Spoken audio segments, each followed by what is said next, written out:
Good morning. My name is Duo. I'm one of PGI4s. So I'll start by going through core contents today, and we'll be talking about mysterious lung disease that no one ever seen before.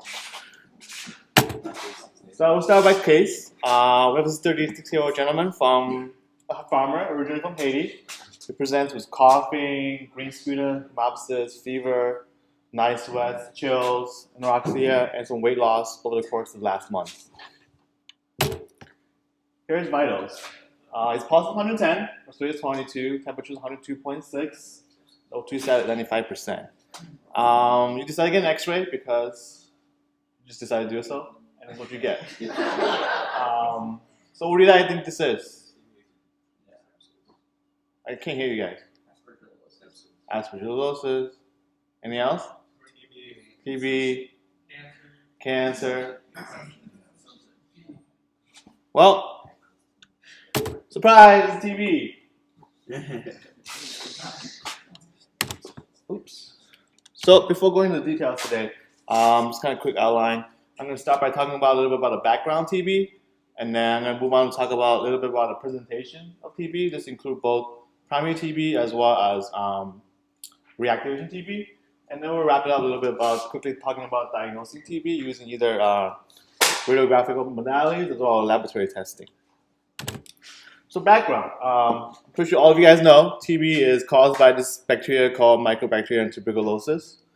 Currently, there's estimated about more than 2 billion people in the world that's infected with TB. That's about a third of the world population. In 2018, they estimated about 10 million people got really sick from TB, and about 1.5 million of those people died of TB.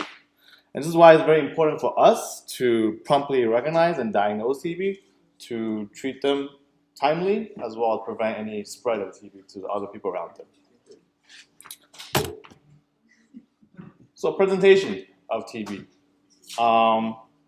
After initial infection, for about 90% of people with intact immunity like us should stop the replication of the bacterium. This will lead to either complete clearance of the bacterium or to the latent phase of TB. While the remaining 10% of patients who can't basically stop replication will move into the primary TB infection. The most common presentation or the symptom for primary TB is actually just fever, very low-grade fever, usually lasts about 14 to 21 days. Rarely you actually see other symptoms, but if you do see them, they're usually like cough, fatigue, arthralgia, and sometimes pharyngitis. Very, very non-specific symptoms. So it's very, very hard to diagnose primary TB just based on these symptoms. As a result, approximately 80% of the patients with primary TB actually end up in disseminated TB. And those end up with very, very high mortality. If these patients survive, however, they will enter the latent phase. And very rarely, even with full correct treatment, will any of these primary TB infection will end in a complete eradication of the bacteria. Moving on. So, like I said, a lot of these patients will enter the latent phase of TB, and which may eventually lead to the reactivation of TB. Immunosuppressant is thought to be the biggest factor in leading to reactivation of TB. So these include HIV infections, diabetes, CKD, lymphoma, as well as chronic steroid use and TNF-alpha blocker use for a lot of rheumatological disorders. So there will be many other terms being used to describe reactivation TB. These include chronic TB, post-primary TB, as well as recrudescence TB. The reactive TB can potentially be undiagnosed for about 2 to 3 years because the symptoms don't actually start appearing until the later stages of the disease. Again, similar to primary TB, fever is usually the most common symptom. They also start at pretty low grade, but with progression of disease can become pretty high grade. And one of the key features is that for a lot of these patients, at nighttime, the fever will disappear and is replaced by night sweats. Cough is also one of the most common presentations as well. But unlike this picture, most patients does start with a pretty non-productive cough, will gradually evolve into more productive green sputum, maybe some blood streaks. It's not until the end stage when they start having pharyngitis. You can also have pretty severe dyspnea in later stage of the disease because due to the severe destruction of the parenchyma from the bacteria.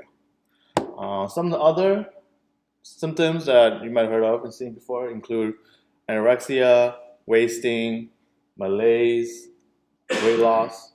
And just keep in mind that these might be the only presenting features as well. You might not always have the cough and the fever. So moving on to the diagnosis of TB.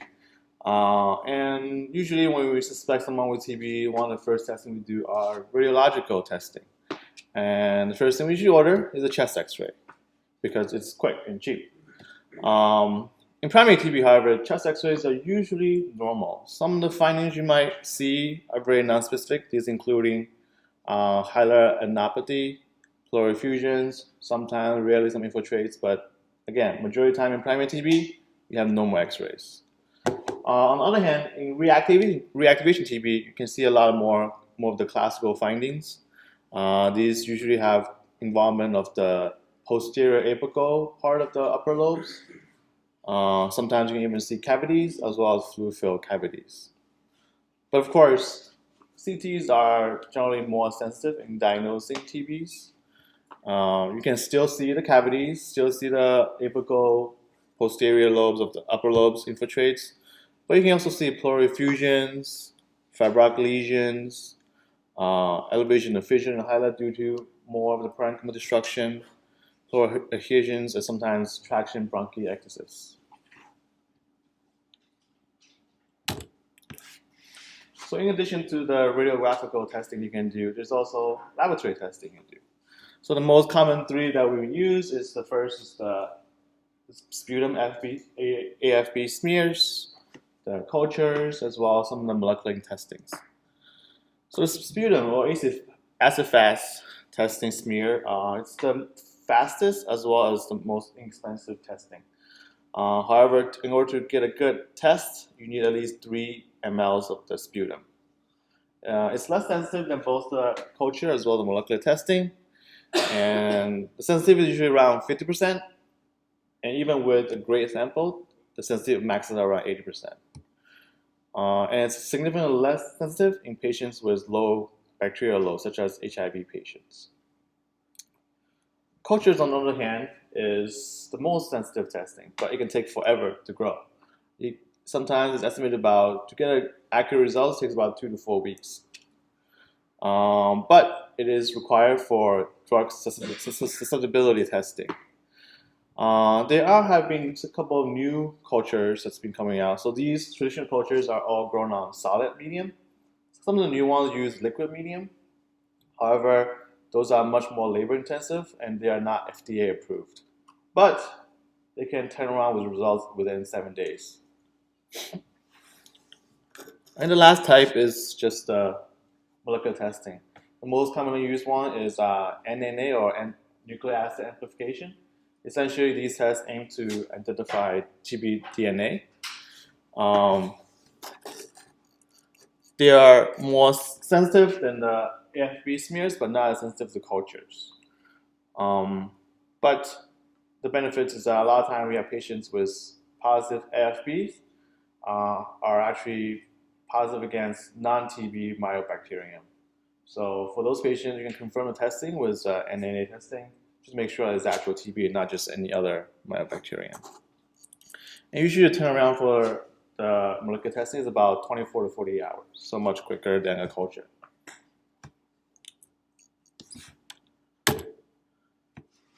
So in summary, primary TB has very, very atypical as well as non-specific symptoms, sometimes just low-grade fever, and a lot of times very normal radiological X-ray findings.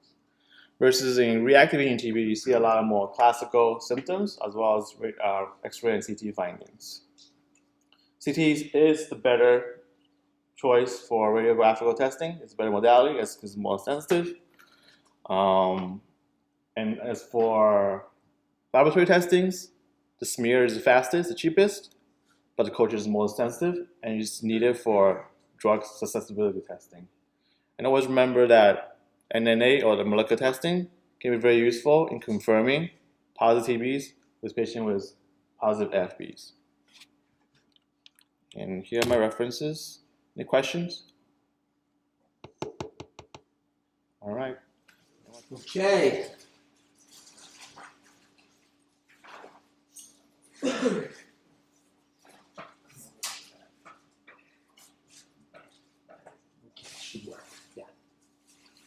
So we're going to talk about the treatment of TB.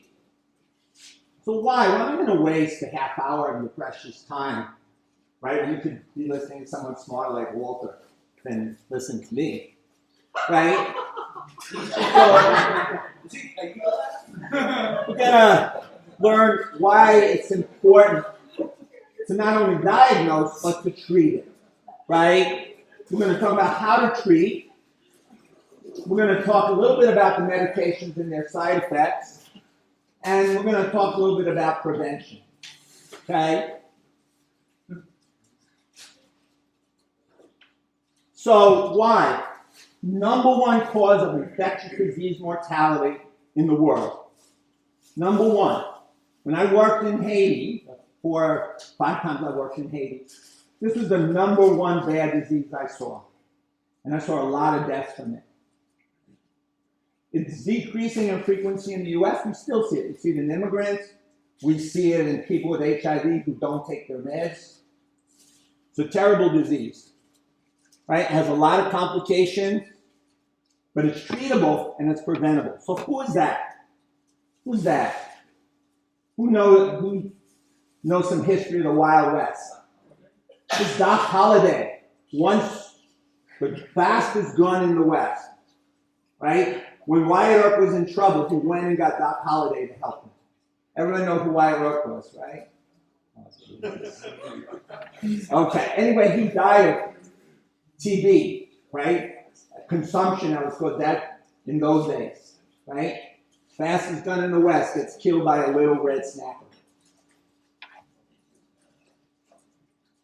Okay, so TB is a pandemic, right? And it can be pulmonary, or it could be extrapulmonary.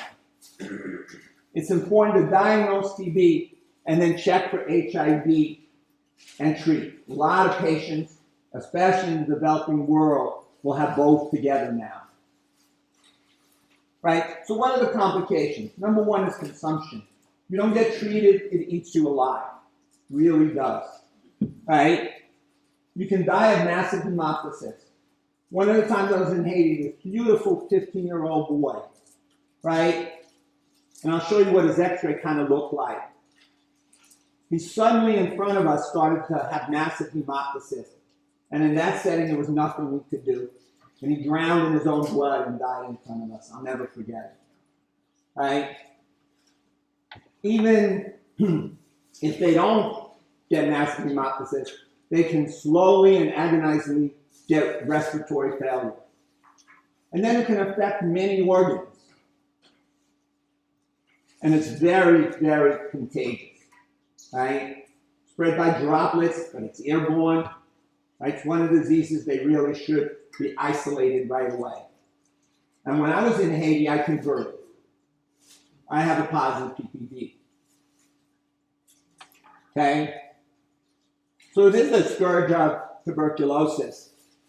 As you can see, the huge cavities, little cavities, bilateral infiltrates. Right? This is what that x-ray of that boy who hemoptysized to death in front of me looked like. Right? Look at this huge cavity. All these other cavities. TB can spread all over the body. First can spread to the lungs. It can spread to the pleura. It can spread to the other lung. You get something called miliary TB because it looks like millet seeds, and then spread to the rest of the body. The huge pleural effusion. Number one cause of pleural effusion in the developing world is TB. So, who's that handsome devil on the left? And what is he doing? That's me in Haiti. Don't look at my pot belly, right? This poor guy wasting away with a huge pleural effusion due to Haiti, right, doing a thoracentesis. Another patient from Haiti, from the hospital. Actually, Silverberg, you worked at that hospital, Dave Chappelle, the Albert Schweitzer Hospital, too. You saw a lot of TB there. In fact, they had your name on a plaque on the wall there. So, 17-year-old woman, right? Look how small she is, just wasted away from TB. 17 years old. That's her 12-year-old brother who luckily didn't have TB behind her, right? She has a chronic cough. Now she has increased hacking for 5 days and fever. What happens is TB wastes you away, you have no defenses, and then the bacteria come in and they can do you in. So she had actually this, where she had TB, and on top of TB, she had whooping cough. Right? She had a terrible core section. She got really sick. Right? So TB can affect many parts of the body. I've seen it obviously in the lungs. I've seen it in the larynx personally. I have seen it in lymph nodes called scrofula. I've seen it in the vertebrae called Pott's disease, where it destroys the bone. I've seen it in the peritoneum, TB peritonitis. I've seen TB pericarditis. I've seen a bunch of TB meningitis. And I saw one case of TB epidermidis orchitis. Never forget that. That must hurt. Really hurt. Scrofula, TB in the lymph nodes, right? Purulent, nasty, caseating lymph nodes, they break down, right? So what are the principles of TB therapy? It means using, at least to start, 4 drugs, right? You gotta have appropriate dosing. They have to be taken regularly. And often, if you can, there's something called DOT, directly observed therapy, meaning someone goes out and watches the patient take the meds, if that's possible. That's what should happen. It doesn't often happen. Because the drugs have to be taken regularly, so you have to know they're getting it. Therapy has to be long enough. Even for non-resistant TB, a minimum of 6 months, right? And it has to be an intensive period where you hit the bacteria really, really hard. And the best regimen, we'll talk about it for a few seconds, but you start with 4 drugs, and then after 2 months you can switch in most cases. If it's not complicated, you can switch to two drugs for the next 4 months. Right? So here's the TB drug regimen most people use. Rifampin, INH, pyrazinamide, and ethambutol. Some places don't have pyrazinamide, and then they'll use streptomycin instead if you're working in the developing world. Right? I like to think of the mnemonic right. Rifampin, INH, pyrazinamide, and ethambutol. So right. Right? But there's complications of therapy. Most common complication, hepatitis. INH can cause hepatitis. Rifampin can cause a biliary stasis kind of hepatitis. And pyrazinamide can cause hepatitis. How about I get depressed? When I worked in the Philippines, one of the most common causes of overdose and death was INH overdose. Because a lot of TB there, WHO was giving out INH and other meds for free. Someone got depressed and took a bunch of INH. What do you get? You get status epilepticus, okay? And how do you treat it? Benzos work. It may slow it down. They don't work very well. So if you have someone who is seizing, who's been on INH, and you suspect they could have taken an overdose, you have to give them pyridoxine IV. And you match milligram per milligram. It doesn't go by milligram per kilo like in kids. It's milligram per milligram. They had 30 tablets of 300 milligram INH. That's 9 grams. Give them 9 grams of pyridoxine.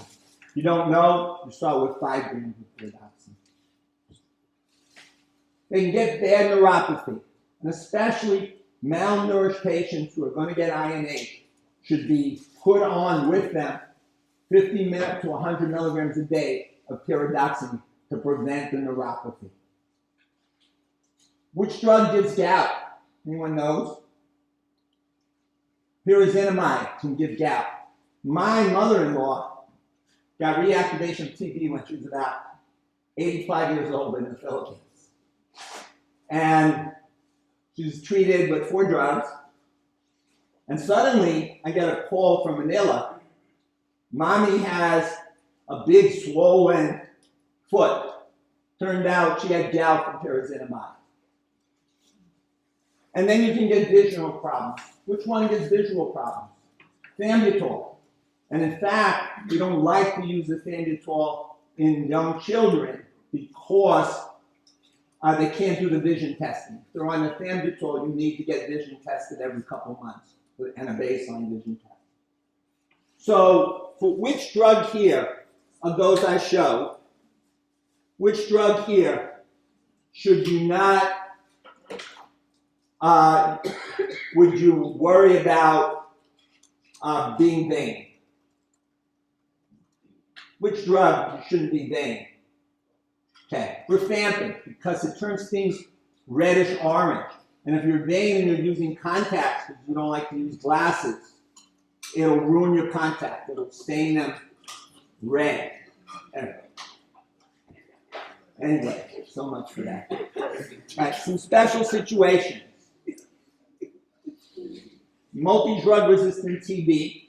And if you have that, that's why, as Duo said, you always, before you start treatment, you send cultures. Even though it takes up to 6 weeks to grow, you need to know the sensitivities. And if it turns out it's resistant, you got to start 3 new drugs at the same time. You can't start 1 drug at a time because these bacteria, mycobacteria, they get resistant to single drugs very, very quickly.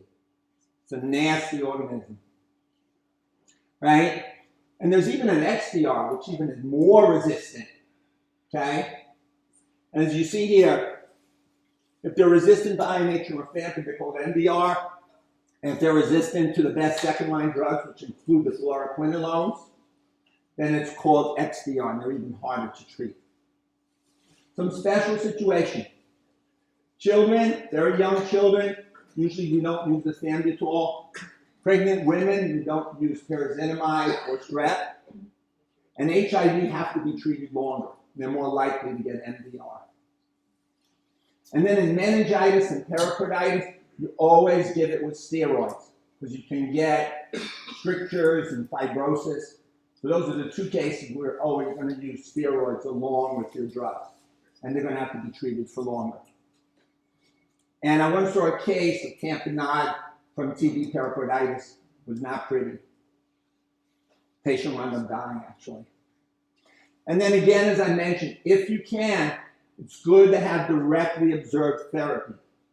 Now, sometimes there are regimens to give the drugs twice a week, or even better, 3 times a week is what can be done. Twice is never really recommended by the WHO, but 3 times a week you give higher doses. That's not as good as still as taking your drug every day. But sometimes you have to do that in developing countries. You get somebody who can only go out and give the drugs 3 times a week. The first 2 weeks of therapy, though, should always be the daily. So if need be, you keep them in the hospital first couple weeks. And that's the intensive period. That's where they're most likely to get into trouble, most likely to become resistant. All right, so some other drugs. You work in Tanzania, you work in Haiti. Often you may not have all of those drugs, so the drug that's used a lot with INH or rifampin and thambutol is streptomycin. For resistant TB, the quinolones, particularly levofloxacin, is usually one of those that are used in that regimen. There are some alternatives to rifampin, and there are a lot of drugs for resistance. I'm not going to go into them.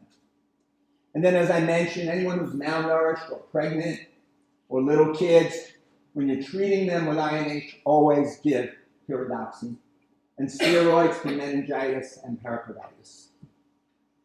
Right? So prevention. An ounce of prevention is worth a pound of cure. Right?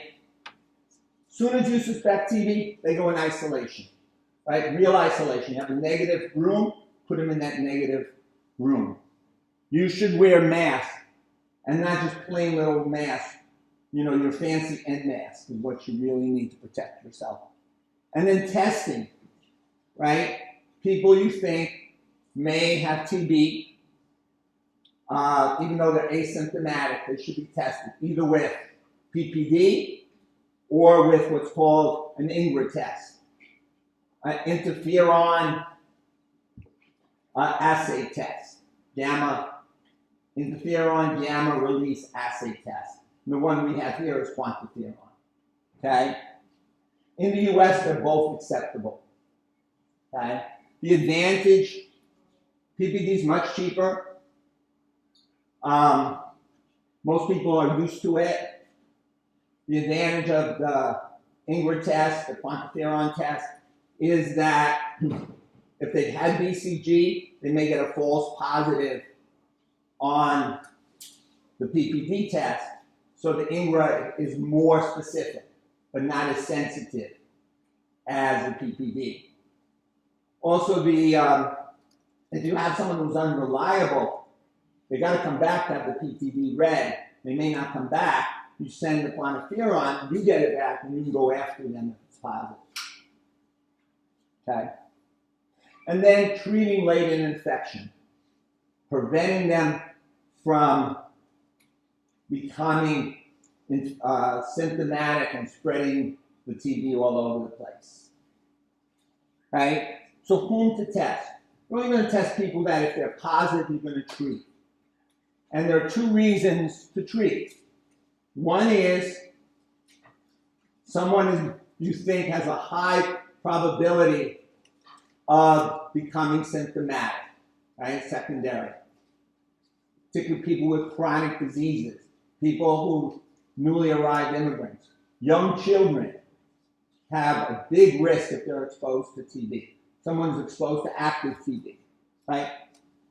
And the second class is people who are more prone to have a relapse, that they may have primary TB and be okay because now they have an underlying disease like uncontrolled diabetes, or they're going to be put on steroids or chemotherapy, you need to treat them. Or they have HIV, you need to treat them. Here's a positive test. Whenever you do the PPD, what you're measuring is the induration, not the redness. So I close my eyes, I run it here, I make a mark where I feel it rise, I come across, make another mark, and then I measure. Right? If you want to be very sensitive, but get too many cases, you can use 5 as the cutoff. If you want to be moderately sensitive, you use 10 as the cutoff, and 15 is the most sensitive, but the least specific. So you have to decide what the risk factors are. And if it comes out as just a little bit positive, you're not sure, you definitely should, in a week or two, re-stimulate them. And now, often you may get a real positive when you redo it in a week. Right? Here are regimens for prevention in someone who has latent. Right? And there are a lot of choices now. The problem, the most common is the INH. Be very, very careful with INH in older people. There's a big increase in hepatitis if you're over 50. There's an extreme increase in hepatitis over 65. So you always have to balance risk-benefit. And the ones who are most at risk when you're exposed to TB is in the first 2 years. So someone looks like they've had TB for years and years and years. They're 60 years old, they're asymptomatic.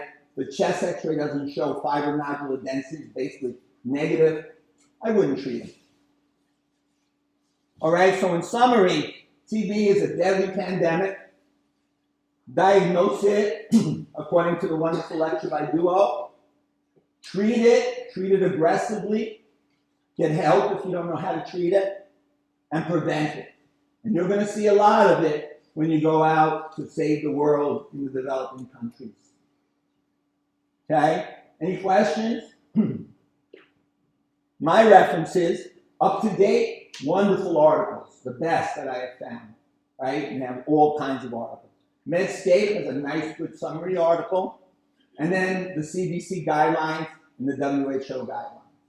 Okay? Vai con Dios.